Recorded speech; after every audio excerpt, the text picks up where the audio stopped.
Commençons avec Charles Aznavour, une légende de la chanson et un vrai épicurien. Monsieur avait trouvé le moyen d'enrichir sa cave perso avec des grands crus bordelais. Pas bête, hein? Chaque participation à un festival, hop, un petit coffret cadeau de bouteilles d'exception. C'est pas un contrat, c'est un abonnement au club des sommeliers. Christophe, le chanteur de Aline, était d'un autre genre. Lui, il voulait un piano à queue. Oui, un piano de 1500 € pour une seule chanson.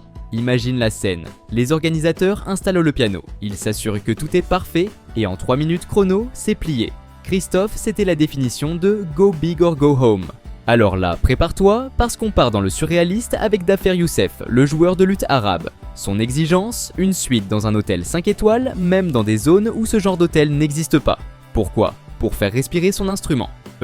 Tu penses qu'un petit gîte aurait pu suffire à ses cordes sensibles ? Pas sûr. On reste dans le chic avec Ariel Dombasle, qui demandait une sélection de thé spécifique. Je ne sais pas toi, mais moi, quand je pense festival, je m'imagine un kebab dans une main et un gobelet de bière dans l'autre. Ariel, elle, c'est Lady Grey et infusion bio. Une vibe très royale au camping.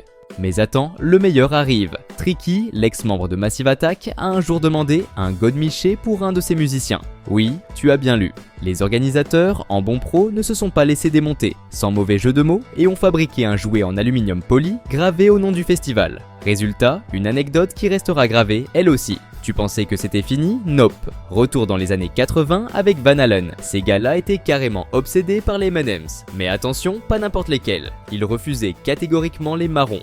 Et si jamais un pauvre petit bonbon marron osait se glisser dans leur loge, bam, ils détruisaient tout. Rien que ça. Les M&M's marrons, c'est officiellement leur némésis. Et enfin, parlons des Dépêche Mode, qui ne se contentaient pas d'un canapé en loge comme tout le monde. Non, eux, c'était flipper obligatoire. Et pas dans un coin, hein, ils voulaient une loge spacieuse de 80 mètres carrés. Bah oui, jouer à Space Invaders dans un placard, ça va pas avec leur image de rockers sophistiqués.